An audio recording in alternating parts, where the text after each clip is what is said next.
मानवीय उपयोग में आती है, जो मानवीय उपयोग में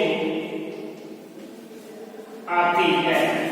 ये किसने कहा? स्मिथ तथा स्लिप्स के अकॉर्डिंग पांचवी परिभाषा है, वो परिभाषा है डंडले स्टाम्प के अनुसार।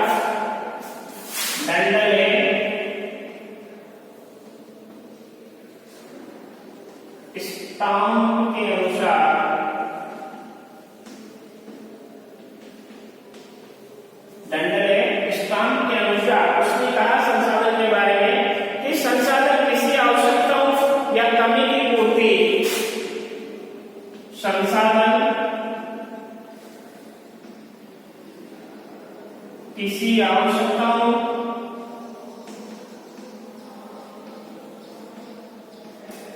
व कमी की पूर्ति करने वाला साधन होता है। पूर्ति करने वाला साधन होता है, साधन होता है। यह एक संग्रह या आरक्षित राशि होती है। यह एक संग्रह व आरक्षित राशि होती है, राशि होती है, जिसकी कोई भी आवश्यकता होने पर, जिसकी कोई भी आवश्यकता होने पर, जिसकी कोई भी आवश्यकता होने पर दोहन किया जा सके, दोहन किया जा सके। यानी इन परिभाषाओं से, संसाधन की इस परिभाषाओं के अकॉर्डिंग हम ये कह सकते हैं कि जब क्वेश्चन पूछा जाए कि संसाधन से आपका क्या तात्पर्य है, परिभाषा के अनुसार इसका वर्णन कीजिए, तो सबसे पहले उसका तो आपको क्या बताना है? उसका संसाधन का अर्थ बताना है, यानी रिसोर्सेस शब्द। तो रिसोर्स शब्द अंग्रेजी भाषा में दो शब्द से मिलकर बना है, कौन सा? रिप्लस सोर्सेज, यानी दो शब्दों से मिलकर बना है। तो इन रिप्लस सोर्सेज के बाद में अपने बात करते हैं कि संसाधनों की जो परिभाषा है, ये संसाधनों की परिभाषा समाज विज्ञान कोश के अनुसार, यानी समाज विज्ञान कोश की परिभाषा दिया संसाधन की कि संसाधन मानवीय पर्यावरण के विपक्ष है, जिनके द्वारा मानव की आवश्यकताओं की पूर्ति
इसका लॉजिकल होता है।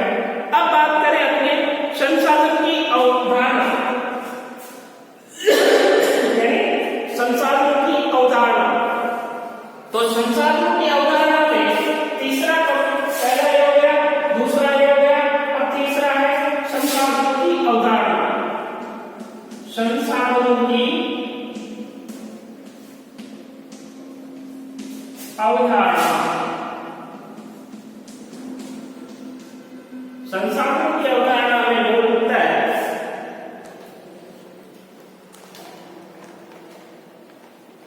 संसाधन एक ऐसी प्राकृतिक और मानवीय संपदा है, संसाधन एक ऐसी प्राकृतिक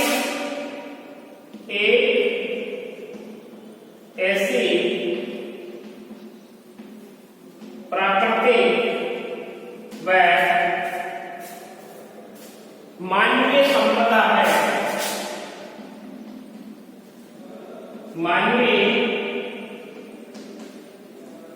संपदा है जिसका उपयोग हम अपनी आवश्यकताओं के लिए, जिनका उपयोग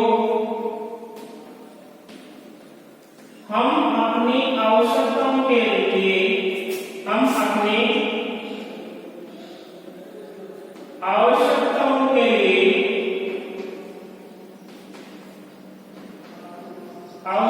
के लिए करते हैं। यानी कहने का मतलब संसाधन एक ऐसी प्राकृतिक व मानवीय संपदा है जिसका उपयोग हम अपनी आवश्यकताओं की पूर्ति के लिए करते हैं। दूसरे शब्दों में मानवीय जीवन की प्रकृति, विकास तथा अस्तित्व संसाधनों पर निर्भर करता है, यानी अस्तित्व संसाधनों पर निर्भर करता है। प्रत्येक प्राकृतिक संसाधन मानवीय जीवन के लिए क्या होता है, उपयोगी होता है। यानी प्रत्येक जितना भी संसाधन है वो मानवीय जीवन के लिए क्या होता है, उपयोगी होता है। क्यों होता है? यानी जो संसाधन है यदि जब तक वो मानव के उपयोग नहीं आएगा तब तक वो संसाधन नहीं कहलाता। यानी अपने प्राकृतिक, यानी अपनी जो भूगर्भिक संरचना है, अपनी पृथ्वी की जो भूगर्भिक संरचना है उसमें पता नहीं कितने खनिज पड़े हुए हैं, कितने संसाधन पड़े हुए हैं, लेकिन जब तक उसका मानव दोहन करके और अपने उपयोग में लागू नहीं कर दे तब तक वो संसाधन नहीं कहलाता। यानी संसाधन की श्रेणी में कब आएगा? जब मानव उसको निकाल के और उसका अपने मानव जीवन में उसका स्वयं उपयोग करेगा, तब वो किस में आएगा? संसाधनों की श्रेणी में आएगा। ये आपको ध्यान रखना है हमेशा के लिए। तो ये सीधा सा आपको ये बताना है कि संसाधन यानी अपने प्राकृतिक जितने भी, अपने प्रकृति में जितने भी खनन पाया जाता है, खनिज पदार्थ पाए जाते हैं, वो तभी संसाधन की श्रेणी में आएंगे जब तक उसका मानव स्वयं उपयोग नहीं कर लेता। अब मानव जीवन के लिए उपयोगी है तो उसका उपयुक्त तकनीकी विकास द्वारा ही संभव है। यानी जितने उपयोगी तकनीकी है उससे उसका क्या होता है, संभव होता है। जिंदरबेग महोदय ने लिखा है संसाधनों के बारे में कि संसाधन का अर्थ किसी उद्देश्य की प्राप्ति करना है। बिल्कुल सत्य है कि संसाधन का अर्थ किसी उद्देश्य की प्राप्ति करना है। यह उद्देश्य व्यक्तिगत आवश्यकताओं, यानी व्यक्तिगत आवश्यकताओं तथा सामाजिक लक्ष्यों को क्या करता है, पूर्ति करता है। यानी व्यक्तिगत आवश्यकताओं, व्यक्तिगत आवश्यकताओं और सामाजिक, व्यक्तिगत आवश्यकताओं व सामाजिक उद्देश्य की क्या करता है, सामाजिक लक्ष्यों की पूर्ति करता है। वह सामाजिक लक्ष्यों की पूर्ति करता है। इसलिए इसको क्या कहा जाता है, यानी इसको क्या कहा जाता है, संसाधन कहा जाता है। अब है संसाधन कहा जाता है इस पृथ्वी पर कोई भी वस्तु संसाधन की श्रेणी में तभी आती है जब वह निम्नलिखित दशाओं में खरी उतरती है। यानी संसाधन पर कोई भी वस्तु संसाधन की श्रेणी में तभी आती है जब वह निम्नलिखित दशाओं में खरी उतरती है। कहने का मतलब संसाधन बनने कब बनता है, यानी उसकी ये डिटेल्स अपने, यानी पहला वस्तु का उपयोग संभव हो, पहला है वस्तु का उपयोग संभव हो, पहला। दूसरा है यदि वस्तु का उपयोग संभव होगा तभी वो क्या होगा, संसाधन की श्रेणी में माना जाएगा। सेकंड है इसका रूपांतरण अधिक मूल्य तथा उपयोगी वस्तु के रूप में किया जा सके। इसका रूपांतरण, इसका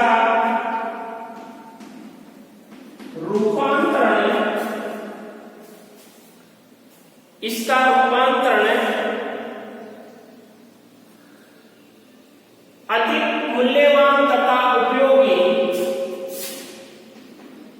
अधिक मूल्यवान तथा उपयोगी वस्तु के रूप में किया जा सके। उपयोगी वस्तु के रूप में किया जा सके। तीसरा है इसमें, तीसरा टॉपिक है वो है जिसमें निश्चित उद्देश्यों की पूर्ति हो, जिसमें निश्चित उद्देश्यों की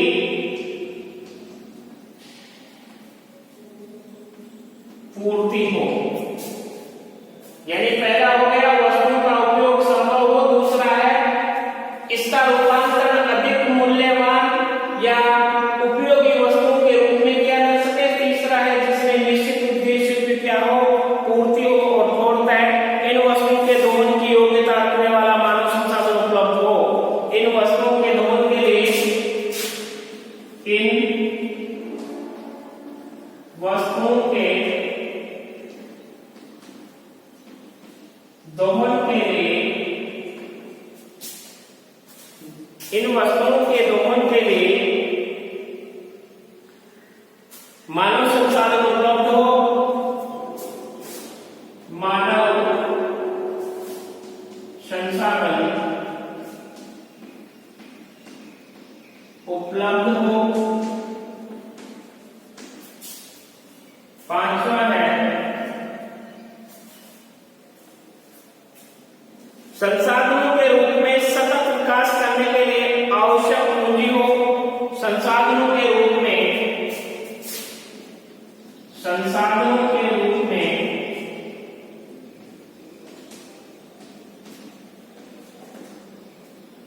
संसाधनों के रूप में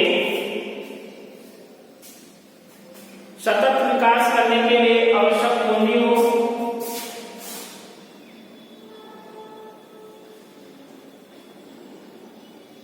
विकास में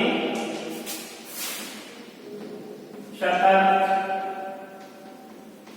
विकास के लिए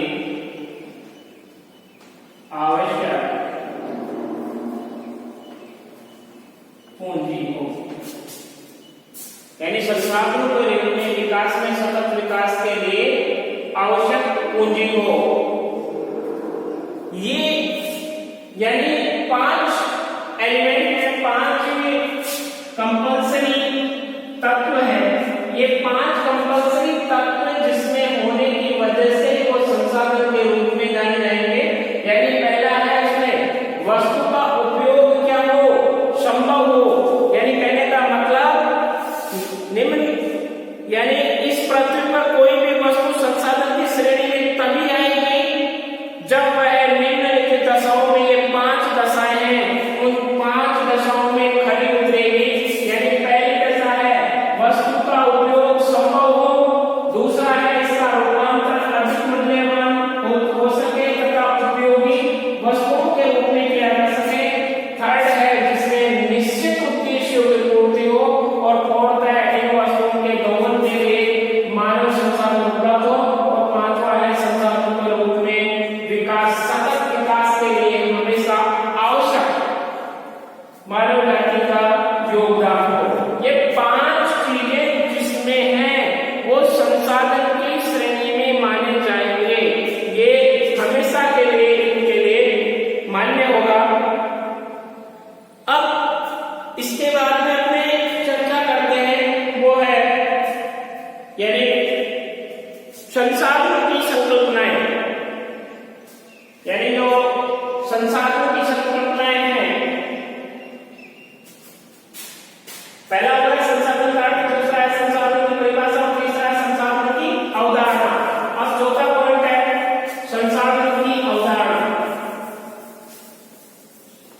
संसाधनों की संकल्पनाएं।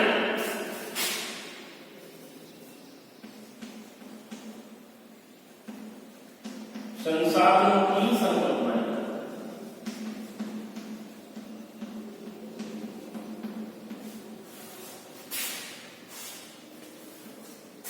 अब संसाधनों की जो संकल्पनाएं हैं उनके बारे में अपने चर्चा करते हैं।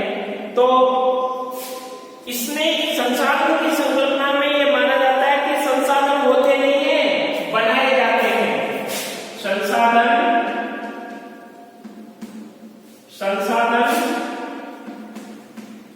होते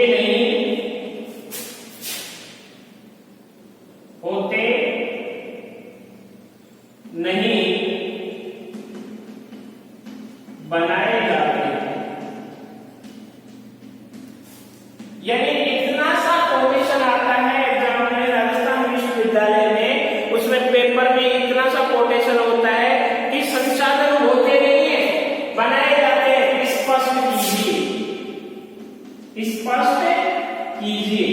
यानी छोटी सी एक लाइन आ गई उसमें, यानी संसाधन होते नहीं है, बनाए जाते हैं। अब इसमें इतनी सी बात आ गई और इसको स्पष्ट कीजिए। 15 नंबर का क्वेश्चन है, तो 15 नंबर के क्वेश्चन में यानी इसमें आपको लिखना है जितने भी संसाधनों की संकल्पनाएं हैं उनको उसमें आपको चर्चा करनी है, उसको स्पष्ट करनी है।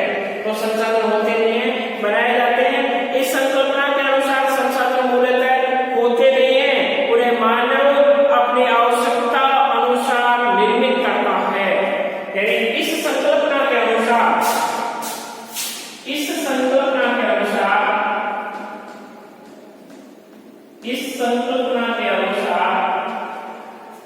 संसाधन प्राय होते नहीं है। संसाधन प्राय होते नहीं है। मनुष्य अपनी आवश्यकताओं के अनुसार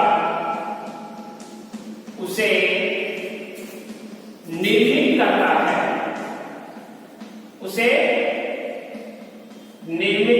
है।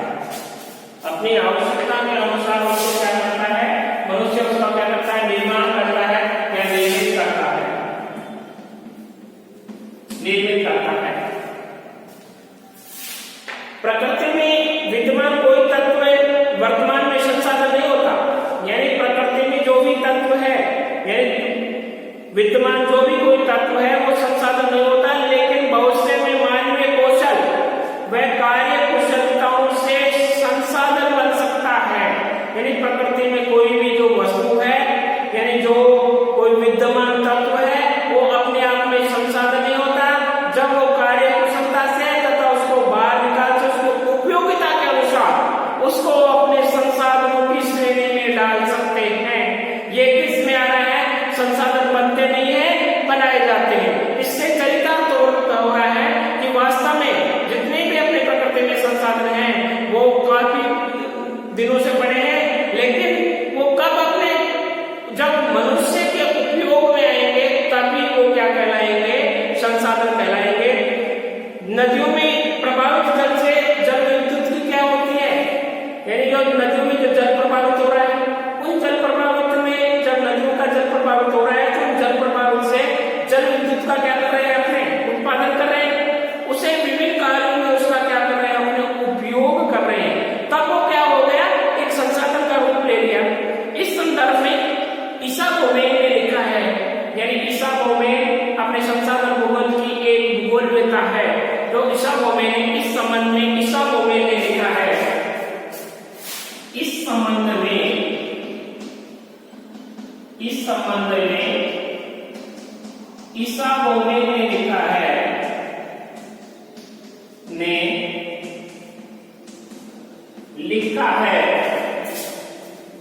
ईसा बोमेन ने लिखा है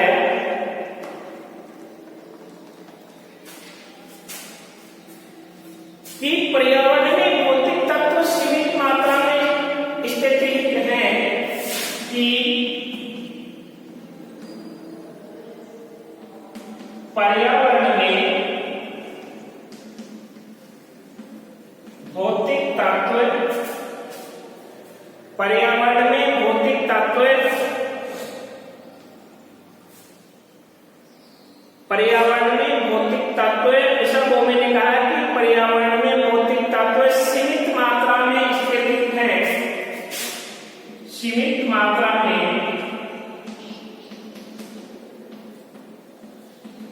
स्थित है। ये किसने कहा? इसाबोवे ने। स्थित है। जो ही मानवीय तत्वों से संपर्क होता है, जो ही मानवीय तत्वों से संपर्क होता है, मानवीय तत्वों से संपर्क होता है, ये तत्व मानवीय विशेषताओं की तरह गतिशील हो जाते हैं। ये तत्व मानवीय तत्वों की तरह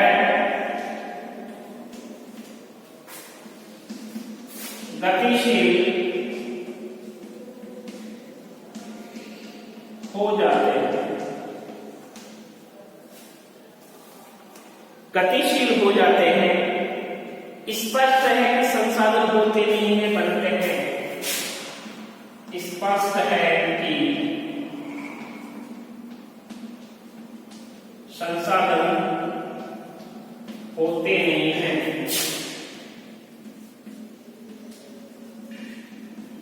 बनाए जाते हैं। यानी इसाबोवे ने स्पष्ट शब्दों में कहा है कि पर्यावरण में भौतिक तत्व सीमित मात्रा में स्थित होते हैं, यानी स्थित होते हैं, जो कि मानवीय तत्वों से संपर्क होता है, उसका संपर्क रहता है। ये तत्व मानवीय तत्वों की तरह गतिशील हो जाते हैं और स्पष्ट है कि संसाधन होते नहीं है, बनते हैं। अब दूसरा संसाधन एक गतिशील संकल्पना है, स्टक नहीं। दूसरा इसमें कोटेशन है, कोटेशन है संसाधन, संसाधन एक गतिशील संकल्पना है। संसाधन एक गतिशील संकल्पना है, एक गतिशील संकल्पना है, स्तर नहीं, स्तर नहीं। यानी एक कोटेशन है कि संसाधन एक गतिशील संकल्पना है, स्तर नहीं है। स्पष्ट है इससे, यानी संसाधन होते हैं वो गतिशील होते हैं। यानी आज जैसे मानकर चलो अपने मरुस्थल में, जैसे ये बाड़मेर है, जैसलमेर है, इसमें अपने को खनिज यानी जो कच्चा तेल अपने को प्राप्त हो रहा है, आज वो अपने को प्राप्त हो रहा है। लेकिन ये जो परतें हैं, जो पृथ्वी के आंतरिक संरचना की परतें हैं, एक स्थान से दूसरे स्थान पर खिसक सकती हैं और वहां पर यानी अपने को न प्राप्त हो और दूसरे स्थान से अपने को प्राप्त होने लगते हैं। तो इससे क्या है कि संसाधन क्या होते हैं? संसाधन एक गतिशील संकल्पना है, ये स्तर नहीं होते, ये यानी अपना स्थान परिवर्तन करते रहते हैं। इस अवधारणा के अनुसार कुछ संसाधन वर्तमान में अनेक प्रतिरोधों के कारण मानवीय उपयोगिता के योग्य नहीं है। वे भी कालांतर में संसाधन का रूप लेकर मानवीय आवश्यकताओं की पूर्ति कर सकते हैं। जिम्बरमैन ने बताया कि संसाधन मानवीय ज्ञान और कुशलता में वृद्धि के साधन बढ़ते हैं तथा दोष एवं गलतियों से कम होते हैं। यानी जिम्बरमैन महोदय ने बताया, जिम्बरमैन महोदय ने बताया, महोदय ने बताया कि जिम्बरमैन महोदय ने बताया कि संसाधन मानवीय ज्ञान व कुशलता में वृद्धि के साथ संसाधन मानवीय ज्ञान व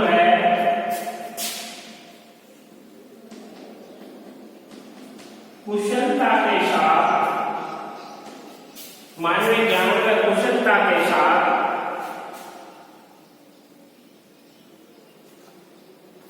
वृद्धि में कुशलता के साथ वृद्धि करते हैं, वृद्धि करते हैं या वृद्धि के साथ करते हैं तथा दोष एवं गलतियों में उनमें कमी होती है तथा दोष व गलतियों से उनमें कमी होती है। ये किसने कहा? जिम्मरमैन महोदय ने। उसने कहा कि संसाधन मानवीय ज्ञान और कुशलता के साथ उसमें क्या होती है? वृद्धि होती है, जबकि उनमें दोष तथा गलतियों के कारण उसमें क्या हो सकती है? कमी हो सकती है। दोष और गलतियां का जैसे अपने मान के चलो, ये उदाहरण लेते हैं, अपने खनिज तेल का उदाहरण लेते हैं। अब मानव जाति क्या कर रही है? उसका विधोन कर रही है, बराबर उसका विधोन करती जा रही है और उसमें एक दिन क्या हो जाएगा? कमी आ जाएगी, वो क्या हो जाएगा? नष्ट हो जाएगा। वैसे ही जैसे अपने पर्यावरण है, तो पर्यावरण में पेड़ पौधों का मानव जाति का विधोन कर रहे हैं, उसका काट रहे हैं, उसको उनको नष्ट कर रहे हैं, तो उसमें भी क्या हो जाएगी? कमी हो जाएगी। और एक ये क्या है? उनकी गलतियां तो है।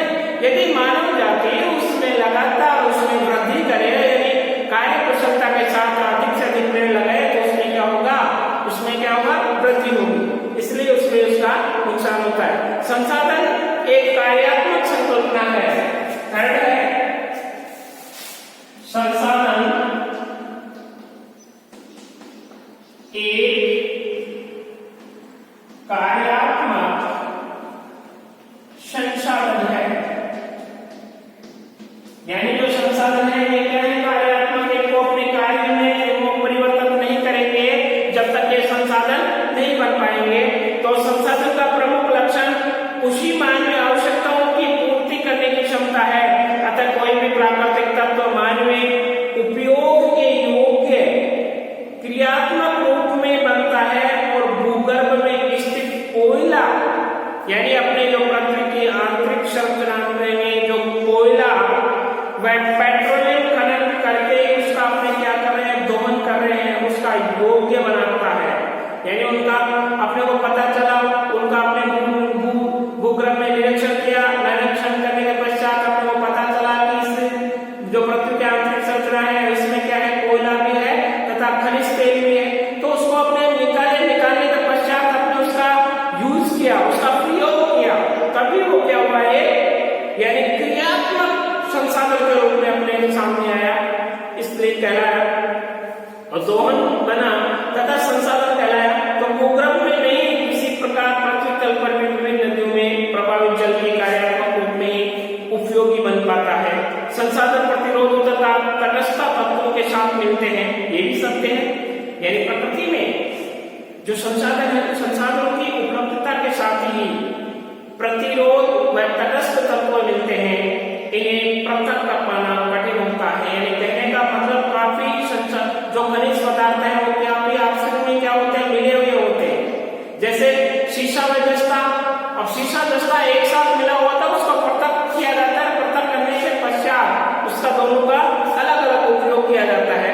तो इसमें हानिकारक तत्व होते हैं, जिसमें जैसे बंजर भूमि है, बाढ़ है, बीमारियां हैं, भूकंप है व तूफान जैसी प्राकृतिक आपदाएं प्रमुख है। इसी प्रकार जैसे शिक्षा, स्वास्थ्य, सामाजिक भावनाएं आदि मानवीय क्षेत्र के संसाधन एवं प्रतिरोध है। इनकी अनुकूलता संसाधनों पर निर्भर करती है। यानी जो इनकी अनुकूलता है वो किन पे? संसाधनों पर निर्भर करती है तथा प्रतिकूलता उनका प्रतिरोध होता है। अब है नेक्स्ट है मनुष्य के रहन सहन का स्तर संसाधनों का उपयोग का क्या होता है? परिणाम होता है। यानी मनुष्य का जो रहन सहन है, मनुष्य का जो रहन सहन है वो क्या है? पांचवें नंबर का जो है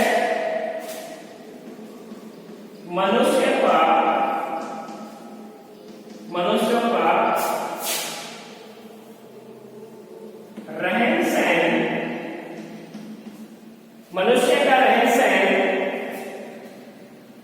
मनुष्य का रहन सहन स्तर संसाधनों के उपयोग का परिणाम है।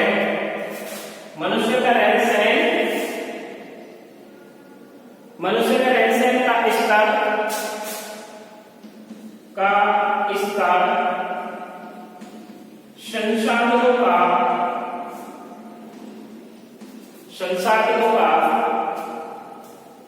संसाधनों के उपयोग का परिणाम है। संसाधनों के उपयोग का परिणाम है। यानी मानव ने विभिन्न संसाधनों का उपयोग करके अपने जीवन स्तर में सुधार किया। यानी ये बात बिल्कुल सत्य है कि मानव ने विभिन्न संसाधनों का उपयोग करके अपने जीवन में क्या किया, सुधार किया। प्राचीन मानव जब प्रकृति में विद्यमान संसाधनों के दोहन से अनभिज्ञ था, यानी उसको जो आदि मानव था, उस मानव को इन चीजों का ज्ञान नहीं था, वो अनभिज्ञ था कि ये क्या संसाधन है, इनका क्या उपयोग है, तो उस चीज को उसको कोई मतलब नहीं था। अब जब उनका उपयोग का पता चला, तो उपयोग का पता चलने के पश्चात वह जंगली अवस्थाओं में जीवन व्यतीत करता था, क्योंकि वो जंगली रहते थे, जंगली अवस्थाओं में अपना जीवन व्यतीत करते थे। लेकिन जैसे जैसे संसाधनों का उपयोग प्रारंभ हुआ, तो मानव जीवन का स्वस्थ रूप है, वो वास्तविक रूप है, वो क्या हो गया, बदल गया। तो इस दृष्टिकोण से यदि मानव संतुलित रूप में संसाधनों का उपयोग करके जीवन स्तर में सुधार लाता है, तो प्रकृति संतुलन बना रहता है। यानी इस कोटेशन से स्पष्ट है इससे कि मानव इस दृष्टिकोण से यदि मानव संतुलित रूप में संसाधनों का उपयोग जीवन स्तर में करता है या सुधार करता है, तो प्रकृति में संतुलन बना रहेगा। यानी इसमें हमने कौन सी चीजें आ गई, आज जो अपना जो मूल जो विषय था, वो विषय था संसाधनों का सबसे पहले अर्थ, संसाधनों की परिभाषा, संसाधनों की अवधारणा और संसाधनों की संकल्पनाएं। ये राजस्थान विश्वविद्यालय के जो पेपर होता है उसमें पूछा जाता है। तो ये चारों चीजें आपके सामने क्लियर होंगे कि उनको तैयार कर लेना, अपने नोटबुक में इसको उतार लेना, और उसके पश्चात अपना जो नेक्स्ट टॉपिक है वो अगले क्लास में